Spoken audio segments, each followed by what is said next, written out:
Sahabat pencinta catur, kita jumpa lagi. Pada video kali ini saya akan membagikan sebuah materi yang sangat baik untuk meningkatkan kemampuan taktik dan strategi bermain catur Anda. Ingat sahabat catur, kalau Anda tidak punya kemampuan taktik dan strategi, itu sama saja artinya Anda bermain catur tanpa arah dan tujuan yang jelas. Dan itu artinya Anda akan dibikin rujak oleh lawan-lawan Anda. Di dalam setiap permainan catur, kita akan menjumpai partai-partai yang penuh dengan langkah-langkah strategi, atau juga partai-partai yang penuh dengan langkah-langkah taktik kombinasi. Oh iya sahabat catur, di dalam permainan catur ada dua jenis pertempuran yang berbeda. Yang satu berisikan banyak tipuan, jebakan, taktik, dan terkadang muncul langkah tak terduga akibat bentrokan kedua belah pihak. Sedangkan yang satu lagi, pertempuran terjadi pada posisi buah masing-masing agak berjauhan. Pertempuran terbatas pada pengintipan, penyusupan buah minoritas ke kubu lawan. Arah tujuan serangan adalah dengan persiapan lambat melalui penyusunan buah dan majunya bidak. Untuk jenis pertempuran pertama disebut tipe kombinasi taktik, dan yang kedua gerakan strategi.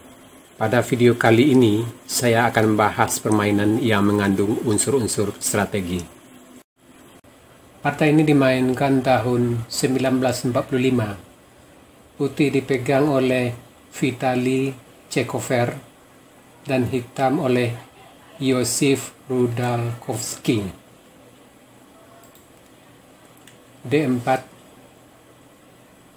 D5, C4, E6. Ini adalah gambit menteri ditolak. Kuda set F3, kuda F6, gajah C5, gajah E7, bidak E3, hitam rokade, putih kuda C3, hitam kuda B D7. Sampai di sini kedua pemain masih memainkan langkah-langkah textbook. Putih menteri C2. Langkah ini cukup kuat. Walaupun di sini langkah yang paling umum dimainkan benteng ke C1. Hitam bidak C6, gajah D3, bidak pukul bidak, gajah pukul bidak, hitam kuda D5, putih gajah pukul gajah, menteri pukul gajah, putih rokade, hitam bidak B5. Langkah ini masih bisa diterima kalau rencana hitam untuk membuka gajah di C8. Tetapi di sini hitam membuat suatu kelemahan peta C5 dan bidak di C6. Putih gajah E2, hitam bidak A6. Tujuannya untuk memajukan bidak ke C5. Tetapi putih sudah mempersiapkan langkahnya yang sangat baik. Kuda E4 melindungi petak C5 dan mengancam bidak di C6. Di sini tentu sesuai rencana hitam gajah B7 melindungi bidak di C6. Putih kuda E5. Ini adalah strategi yang sangat baik dari putih. Benteng C8 menambah pelindung terhadap bidak di C6. Kita undur.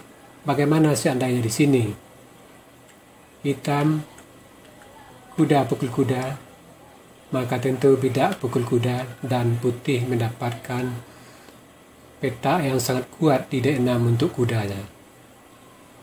Kita kembali ke langkah partai. Di sini benteng C8, kuda pukul kuda, menteri pukul kuda, kuda C5 mengancam menteri. Di sini putih telah menciptakan posisi strategi yang sangat baik untuk putih. Menteri C7, benteng F D1, benteng C D8, benteng A C1 menambah tekanan di sayap di lajur C dan menekan bidak di C6. Rencana putih tentu untuk memukul gajah di B6 dan unggul satu bidak. Di sini hitam gajah C8, putih menteri E4. Tujuannya untuk mencegah hitam membebaskan atau membuka gajah dengan bidak maju E5. Hitam kuda F6 mengancam menteri. Menteri H4, hitam menteri A5. Kita mundur. Di sini bagaimana seandainya hitam masih tetap berencana untuk membuka jalan gajah dengan bidak maju E5. Dan di sini tentu menteri G3. Kita kembali. Di sini menteri A5 mengancam bidak di A3. Putih bidak maju A3. Hitam bidak B4 untuk membuka serangan di sayap menteri putih. Tentu putih tidak ingin sayap menteri terbuka, maka dia bidak maju A4. Hitam kuda D7 mengajak pertukaran kuda. Putih bidak B3. Dan putih sudah mendapatkan susunan bidak yang sangat kokoh di sayap menteri. Hitam kuda pukul kuda. Bagaimana seandainya di sini hitam kembali berencana untuk memajukan bidak di E5. Tentu di sini putih gajah D3 mengancam mat di A7. Bidak H6, kuda pukul kuda, benteng pukul kuda, menteri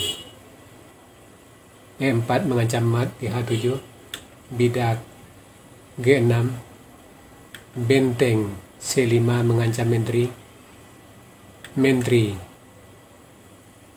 D8, menteri pukul bidak, dan putih sangat unggul. Kita kembali ke langkah partai. Di sini hitam kuda pukul kuda, benteng pukul kuda mengancam menteri, menteri B6, benteng A D1 menambah tekanan terhadap bidak di C6, gajah terpaksa B7 membantu, bidak A5. Ini langkah yang sangat baik dari putih yang menyebabkan bidak hitam di B4 terisolir atau berdiri sendiri. Hitam menteri A7. Putih gajah D3. Putih sengaja menunda penyerangan di sayap menteri untuk sementara waktu. Tujuannya dia ingin menghancurkan dulu sayap raja dari hitam. Dan di sini melihat ancam putih skakmat, maka hitam bidak maju G6. Dan di sini terjadi dua petak lemah dari hitam, F6 dan H6. Kita undur. Bagaimana seandainya di sini bidak H6?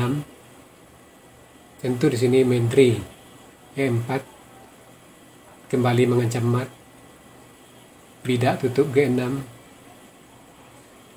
benteng H5 mengancam bidak di G6, H6.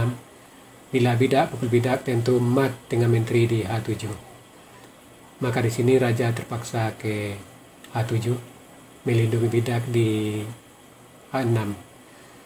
Menteri F4 dan hitam sudah benar-benar hancur. Skakmat dalam beberapa langkah tidak bisa dilindungi lagi. Kita kembali ke langkah partai. Di sini hitam bidak maju G6 dan putih memilih menteri F6. Rencananya untuk membongkar sayap raja hitam dengan bidak maju G4, H4. Hitam benteng D6. Tujuannya untuk membawa menteri ke D8 untuk mengajak pertukaran sehingga serangan dari putih akan berkurang.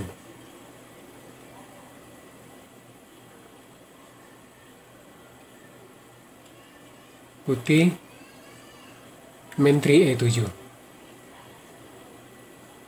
Kita mundur satu langkah. Sebenarnya di sini mungkin lebih baik langkah dari putih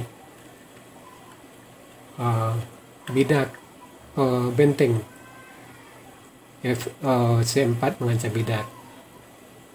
Bila menteri B8 tentu benteng pukul bidak dan putih juga sudah unggul di babak akhir. Kita kembali ke langkah partai. Di sini putih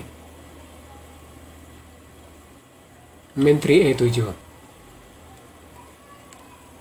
Di sini langkah menteri E7 menyebabkan 3 kelemahan daripada hitam.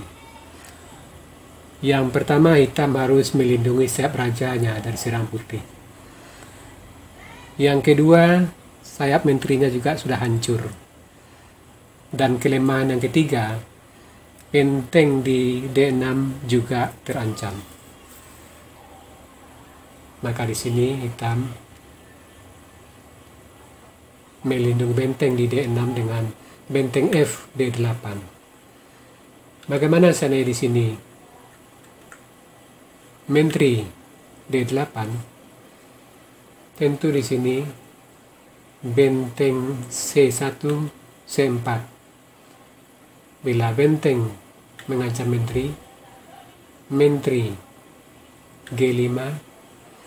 Bila gajah A8 melindungi bidak di B4, maka gajah E4 bidak C6 juga akan jatuh. Kita kembali ke langkah partai. Di sini hitam benteng F D8.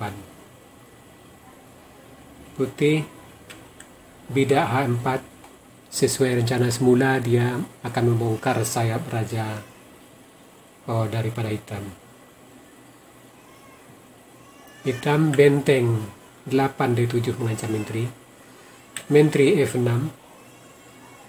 Hitam menteri A8 akan membawa menteri ke sayap raja untuk bertahan. Dan di sini putih gajah E4 menambah tekanan terhadap bidak di C6. Hitam menteri E8. Kita undur. Seandainya di sini menteri D8, tentu menteri pukul menteri, benteng pukul menteri, benteng C4 dan bidak-bidak sayap menteri hitam akan hancur. Kita mundur. Di sini langkah partai menteri E8. Putih bidak H5. Sahabat catur, kita undur satu langkah dulu. Bagaimana di sini seandainya putih terburu-buru memukul bidak gratis di C6? Misalkan di sini gajah pukul bidak, gajah pukul gajah, benteng pukul gajah, benteng pukul benteng, benteng pukul benteng, hitam benteng pukul bidak, dan hitam bisa bertahan. Kita kembali ke langkah partai. Di sini putih bidak H5, hitam benteng D8. Tujuannya untuk menambah perlindungan terhadap bidak di C6. Di sini kelihatannya hitam telah menjaga bidak C6 dan sekaligus melindungi sayap rajanya. Kini bagaimana penyelesaian serangan oleh putih dalam posisi yang kelihatannya pertahanan hitam cukup baik. Ternyata melalui kalkulasi dicapai kombinasi manis, yaitu dengan gajah pukul bidak, hitam gajah pukul gajah, putih bidak maju H6. Ini adalah langkah perantara sebelum memukul gajah di C6. Hitam karena ada ancam mati di G7, maka raja F8. Kita undur. Bagaimana di sini seandainya menteri yang ke F8? Tentu seperti tadi rencana semula dari putih, benteng pukul gajah, benteng pukul benteng, benteng pukul benteng, dan posisi putih benar-benar sudah unggul. Kita kembali ke langkah partai. Raja F8, benteng pukul gajah, benteng pukul benteng, benteng pukul benteng. Di sini bila menteri pukul benteng, tentu menteri pukul benteng juga. Nah, di sini hitam benteng D7, putih menteri G7 skak. Sampai di sini hitam menyerah. Sebab kalau partai dilanjutkan, tentu di sini raja ke E7, benteng pukul bidak E6 skak, bidak F7 terkena pin menteri. Dan bila raja lari, tentu benteng pukul menteri. Dan putih memang sudah unggul. Dan di sini bila raja pukul benteng, tentu menteri E5 skakmat. Sahabat catur, itu tadi sebuah partai yang mengandung unsur-unsur strategi dan diakhiri dengan kombinasi yang cukup indah. Jika Anda mengikuti video-video saya yang sebelumnya tentang partai yang mengandung unsur-unsur strategi, sebenarnya Anda sudah menemui berbagai unsur taktik kombinasi di dalamnya. Sebagai penutup dari ulasan kita kali ini, saya akan berikan 3 aspek yang harus Anda kuasai untuk meningkatkan permainan tengah, yaitu 1. Kemampuan menilai posisi dan membuat kesimpulan secara umum, kemudian mengatur rencana permainan selanjutnya. Ini yang dinamakan dengan strategi. Yang kedua, kemampuan melihat kemungkinan kombinasi pada setiap posisi bila ada dan mampu membuat penyelesaiannya. Inilah yang dinamakan dengan taktik. Yang ketiga, kemampuan menganalisa varian. Inilah yang dinamakan dengan kalkulasi. Saya berharap semoga sahabat catur bisa memahami uraian saya di atas. Sekarang kita masuk sesi puzzle. Tema puzzle kita kali ini stalemate atau remis. Silakan Anda cari langkah terbaik hitam di sini dan berikan jawaban Anda di kolom komentar. Untuk jawaban yang benar, saya akan mengepinnya agar sahabat catur lain juga akan mengetahuinya. Oke sahabat catur, sampai di sini dulu video saya kali ini. Terima kasih buat Anda yang sudah menonton. Sampai jumpa.